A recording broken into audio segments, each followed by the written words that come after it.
नमस्कार सभी को। आज 23 मार्च है।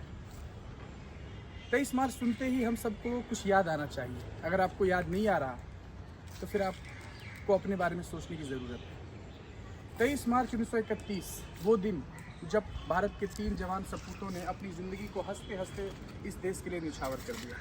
भगत सिंह, सुखदेव और राजगुरु। मेरे इस वीडियो का मकसद है देश के उस बेटे के बारे में वो बातें बताना जो सब लोग नहीं जानते।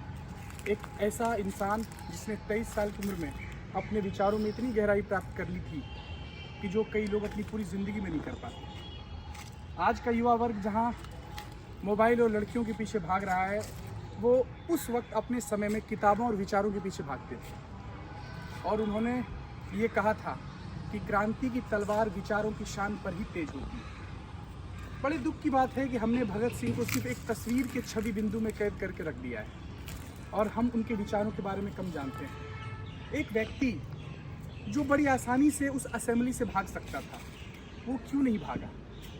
एक ऐसा आदमी जो किसी की जान नहीं लेना चाहता था, उसने सिर्फ आवाज़ सुनाने के लिए बम के धमाके किए और कहा कि बहरों को सुनाने के लिए कई बार तेज आवाज़ निकालनी पड़ती है। एक ऐसा आदमी जिसने मैं नास्तिक क्यों हूँ जैसी गंभीर किताब लिखी। एक ऐसा आदमी जिसने मरने के पहले अंग्रेज़ों से कभी भी माफ़ी मांगने से इनकार कर दिया। भगत सिंह ने अंग्रेज़ों से कहा था, जब उनसे कहा गया कि आप माफ़ी मांग लो, तो भगत सिंह ने कहा कि शक्ति ही एकमात्र औचित्य होता है। जो ताकतवर होता है उसके डिसीजन को जस्टिफाई करने की कोशिश करने की उसे ज़रूरत ही नहीं होती। और इस वक्त अंग्रेज़ शक्तिशाली और इसलिए उन्होंने माफ़ी नहीं मांगी। जब उनको कहा गया कि आप जेल से निकल के जा सकते हो, आपको भगा दिया जाएगा, तो उन्होंने कहा था कि इस वक्त इस देश को मेरे ज़िंदगी से ज़्यादा मेरे मौत की ज़रूरत है। मैं चाहता हूं कि एक भगत सिंह पैदा मरे तो हज़ारों भगत सिंह पैदा। और सबसे ज़रूरी बात जो हमें जाननी चाहिए, उन्होंने कहा कि मैं जानता हूं कि मरने के बाद मुझे कोई स्वर्ग नहीं मिलेगा, क्योंकि वो भगवान में मानते ही नहीं थे। वो उन्होंने ये भी कहा कि ईश्वर में आस्था मनुष्य को संबल देता है। मनुष्य यह सोचकर अपने देह को आराम से छोड़ देता है कि मरने के बाद मुझे परमात्मा किसी परलोक में बेहतर स्थान देंगे। किंतु भगत सिंह ने ये कहा कि इस मातृभूमि का बेटा होने के नाते इस देश के प्रति जो मेरा कर्ज है, उसको चुकाने के सिवा मेरा कोई उद्देश्य नहीं है। उन्होंने ये भी कहा कि इस देश के लिए हंसते हंसते जान दे देने के सिवा मेरा कोई भी लक्ष्य नहीं है। मुझे ना तो इस युग के बाद किसी दूसरे जन्म में किसी इनाम की लालच है और ना ही कोई और उद्देश्य। कितनी बड़ी बात वो कहते थे। और भगत सिंह के लिए आज़ादी क्या थी? भगत सिंह के लिए आज़ादी का मतलब अंग्रेज़ों का इस देश से चला जाना नहीं था। भगत सिंह के लिए आज़ादी का मतलब था शोषण से आज़ादी, हर प्रकार के रूढ़ियों से आज़ादी। और भगत सिंह ने ये कहा था कि कभी भी किसी के अंधे फॉलोअर मत बनो, अपने तर्कों की कसौटी से उसे परखो और फिर सोचो कि क्या तुम्हें ये करना चाहिए या नहीं। भगत सिंह ने यह भी कहा कि धर्म के नाम पर, जाति के नाम पर अगर हम समाज को बांटते रहेंगे तो शासन किसी का भी हो, हम कभी आज़ाद नहीं हो सकते। और इसीलिए आज भगत सिंह और भी ज़्यादा प्रासंगिक हो जाते हैं। भगत सिंह को समझने के लिए हमें ये समझना पड़ेगा कि हम अपने विचारों को किस हद तक ईमानदार बना सकते हैं, किसी भी प्रकार के प्रदूषण से रोक सकते हैं।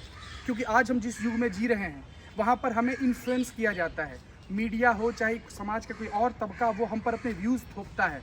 ऐसे में ये बेहद ज़रूरी है कि हम अपने विचारों को किसी भी प्रकार के गलत प्रभाव से मुक्त रखें। और इसके लिए ज़रूरत है हमें भगत सिंह की ओर देखने की। इतना ही नहीं, भगत सिंह की एक पंक्ति मैं आप लोग को बताना चाहूँगा जो उन्होंने अपने लिए कहा था, और इस चीज़ से आपको समझ में आएगा कि वो कितने महान व्यक्ति थे। उन्होंने कहा था कि हमारा राष्ट्रवाद ऐसा है जो हर उस व्यक्ति का खात्मा कर दे जो किसी समाज के वर्ग को अपने अंगूठे के नीचे रखना चाहता। भगत सिंह ने यह भी कहा था कि समाज में किसी भी वर्ग को ये अधिकार नहीं है कि वो कभी किसी दूसरे वर्ग पर अनुचित तरीके से अपने अधिकार को जमाए। और यही वजह है कि वो सभी बंधनों से मुक्त थे। कहा जाता है कि मरने के पहले भी वो एक क्रांतिकारी की जीवनी पढ़ रहे थे, और जब उनसे कहा गया कि चलिए आपकी फांसी का वक्त हो गया, तो उन्होंने कहा कि बस मुझे ये लाइन ख़त्म करने दो, एक क्रांतिकारी दूसरे क्रांतिकारी से मिल रहा है। दरअसल इस वीडियो को बनाने का मेरा उद्देश्य यह है कि हम भी ऐसे क्रांतिकारी क्यों नहीं बन सकते। ज़रूरत यह है कि हम नायकों को पहचानें। हमारे नायक फिल्म अभिनेता होने चाहिए, क्रिकेट के खिलाड़ी होने चाहिए, या फिर ऐसे लोग होने चाहिए जिन्होंने अपनी ज़िंदगी को इस देश के लिए कुर्बान कर दिया।